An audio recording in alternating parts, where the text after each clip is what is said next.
ఇవ్వబడ్డదండి. దేవునికి యేసు ప్రభుకు సర్వాధికారం ఇవ్వబడ్డదండి. సర్వాధికారం ఇవ్వబడ్డది, ఇవ్వబడి ఉన్నది. కాబట్టి మీరు వెళ్ళి సమస్త జనులను మీరు ఏం చేయండి? శిష్యులుగా చేయండి. సమస్త జనులు ఏం చేయండి? శిష్యులుగా చేయండి. తండ్రి యొక్కయు కుమారుని యొక్కయు పరిశుద్ధాత్మ యొక్క నామములోనికి వారికి బాప్తిస్మము ఇచ్చుచు నేను మీకు ఏ సంగతులు ఆజ్ఞాపించుతున్నో వాటన్నిటిని మీరు గైకొనవలెనని వారికి బోధించండి. స్తోత్ర కలుగునుగా. హల్లెలూయా. దేవుడు ఆయన శిష్యులకు ఏమిచ్చిండండి? అధికారం ఇచ్చిండు. దేవుడు మాకు ఇచ్చినటువంటి అధికారము చేత ఈరోజు ఇవ్వబడుతున్నటువంటి శ్రాకు దేవుడు సర్వాన్ని దేవుడు ఏం చేసిండండి? సిద్ధపరిచి ఉంచాడు. అయితే ప్రభు యొక్క దేవుడు నమ్ముకుంటున్నటువంటి శ్రా తాను గడిచినటువంటి కొన్ని సంవత్సరాల నుంచి ప్రభు పట్ల ఎంతో విశ్వాసమును కనబరుచుకొని ప్రభుని ఎంతోగానో విశ్వాసిస్తూ ఉంది. అయితే ప్రియులారా, బాప్తిస్మం ఇవ్వడానికి ఉండవలసినటువంటి కొన్ని కండిషన్లను ప్రభు యొక్క సన్నిధిలో, దేవుని యొక్క సన్నిధి మన మధ్యలో ఉంది, దేవుడు మన మధ్యలో ఉన్నాడు. ఎందుకంటే దేవుడు ఆకాశముందు నివసిస్తున్నటువంటి దేవుడు, ఆకాశము నుండి సర్వభూమిని సృష్టించినటువంటి సృష్టికర్తమైనటువంటి దేవుని యొక్క సన్నిధిలో చేయబడుతున్నటువంటి లేదా ఇప్పుడు మనం అడగబడుతున్నటువంటి మాటలన్నీ కూడా ప్రభువు మన మధ్యలో ఉన్నాడు. ప్రభువు ఈ నీళ్లను పరిశుద్ధపరచబడును గాక. సో ఈ యొక్క పరిశుద్ధమైన బాప్తిస్మము జరిగించులాగున ఆయన కృప మనందరికీ తోడై ఉండును గాక. సో ప్రభు మన మధ్యలో ఉన్నాడు. సో ఈరోజు చెప్పబడుతున్నటువంటి మాటలు అల్లాడు ఏబేలు రక్తము ఏమైందండి? ఏబేలు యొక్క రక్తం చిందించబడ్డప్పుడు రక్తము మొరపెట్టింది. ఎవరికి? సాక్ష్యం ఇచ్చింది కదా. కయ్యను కయ్యను చేసినటువంటి తప్పును ఎవరు చెప్పిందండి? ఏబేలు యొక్క రక్తము చెప్పింది. అందుకే ఈ నీళ్లు ఏమైతాయండి? పరిశుద్ధంగా పరచబడతాయి. ఈ యొక్క నీళ్లు ఆకాశం మన గురించి ఏం చేస్తాయి? సాక్ష్యము చెప్పబడతాయి. దాని కొరకు ఈ యొక్క మాటలు ఈరోజు చెప్పబడుతుంది. ఏంటంటే మనమే కాదు, మనుషులమైనవి కాదు, కానీ దేవుడు ఇవన్నీ సాక్ష్యం చెప్పడానికి ప్రభు ఉంచాడు.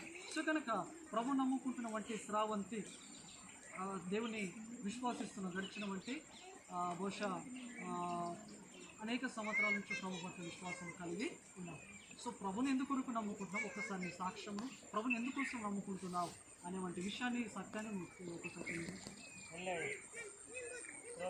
చెప్పాలి.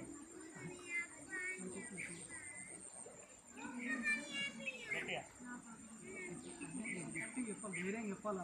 పాపం పోయినా ఎట్లా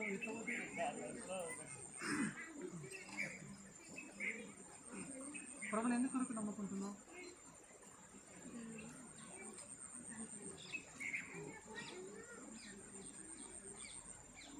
వాళ్ళకి కాదు, వీళ్ళక నిలబడితే లేవన్నా అది సాక్ష్యం చెప్పాలి. అది కష్టము ఎట్లా ఉన్నాను ధైర్యం, ఇదే ధైర్యం వచ్చింది. దేవుడు నా పాపం నీ హృదయపూర్వకంగా నమ్ముతున్నావు, హృదయపూర్వకంగా నమ్ముతున్నావు, మనస్ఫూర్తిగా నమ్ముతున్నావు, హృదయపూర్వకంగా మనస్ఫూర్తిగా. ఇంకా ఎలాంటి కూడా ఒకవేళ ఈ యొక్క విశ్వాసము పట్ల నీకేమైనా అనుమానాలు ఉన్నాయి? యేసు ప్రభును మనస్ఫూర్తిగానైతే విశ్వాసిస్తాను. ఏమని విశ్వాసించుచున్నావు? ప్రభుని ఎందుకొరకు నమ్ముచున్నావు?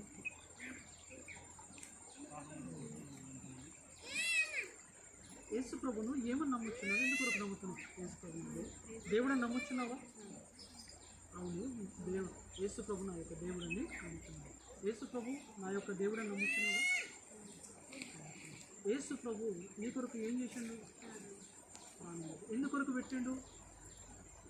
నీ పరిశుద్ధపరచబడ్డానికి. ఈ మాట నమ్ముతావా? యేసు ప్రభు నీ కొరకు ప్రాణం పెట్టి తిరిగి లేచిండు. ఇక నువ్వు పాపము చేయకుండా ఉండడానికి ప్రభు నీ కొరకు మరణించి తిరిగి లేచాడు అనే సత్యాన్ని మాట నమ్ముచున్నావు. బైబిల్ మాత్రమే లోకంలో సత్యమైనది అని నమ్ముచున్నావా? బైబిల్ మాత్రమే సత్యం అని నమ్ముచున్నావా? యేసు ప్రభు మాత్రమే దేవుడు, సర్వలోకమును సృష్టించినటువంటి దేవుడని నమ్ముచున్నావా? యేసు ప్రభు మాత్రమే రక్షకుడు అని నమ్ముచున్నావా? నమ్ముచున్నా కాదు, యేసు ప్రభు మాత్రమే నా రక్షకుడు అని. యేసు ప్రభు రక్షకుడు అని నమ్ముచున్నావా? యేసు ప్రభు నీ యొక్క దేవుడని నమ్ముచున్నావా? యేసు ప్రభు తప్ప మరొక దేవుడు లేడని నమ్ముచున్నావా? యేసు ప్రభు మాత్రమే నీ కొరకు ప్రాణం పెట్టి తిరిగి లేచినటువంటి దేవునిగా అంగీకరిస్తున్నావా? యేసు యొక్క రక్తము ప్రతి పాపము నుంచి విడిపించబడును అన్నవంటి లేఖనము నమ్ముచున్నావా?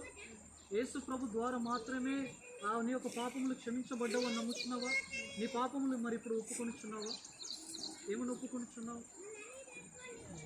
నీ పాపమని ఒప్పుకుంటున్నావా? పాపమని ఒప్పుకుంటున్నావా? పాపమును విడిచిపెడుతున్నావా? ప్రభు దగ్గర మారు మనసు పొందావా? మనసు మార్చుకున్నావా? ప్రభుకు జీవితాన్ని అంకితము చేసావా? ఇక జీవించుచున్నది ఎవరు? ఇక క్రీస్తు యేసునందు ఉంటే నీకేం లేదు. క్రీస్తు యేసునందు ఉంటే నీకేం లేదు. ఏ శిక్ష విధియు లేదు. ఇవన్నిటినీ లేఖనాలు నమ్ముచున్నవంటి రీతిగా, లేకపోతే సో ప్రియ బిడ్డ చెప్తున్న వంటి సాక్ష్యాన్ని బట్టి సో ప్రభు పట్ల ఎంతో విశ్వాసం కలిగిన వంటి వ్యక్తి చిన్న సాక్ష్యము రాంపోలన్న ఇస్తారు. ఎవరో ఒకరు చిన్న సాక్ష్యం చిన్న సాక్ష్యము ఆయన చెప్తాడు. చిన్న సాక్ష్యము ప్రభు పట్ల విశ్వాసాన్ని వ్యక్తపరచడానికి, లేకపోతే ఒక బాప్తిస్మానికి తీసుకెళ్ళడానికి చిన్న సాక్ష్యం చెప్తారు. చిన్న సాక్ష్యం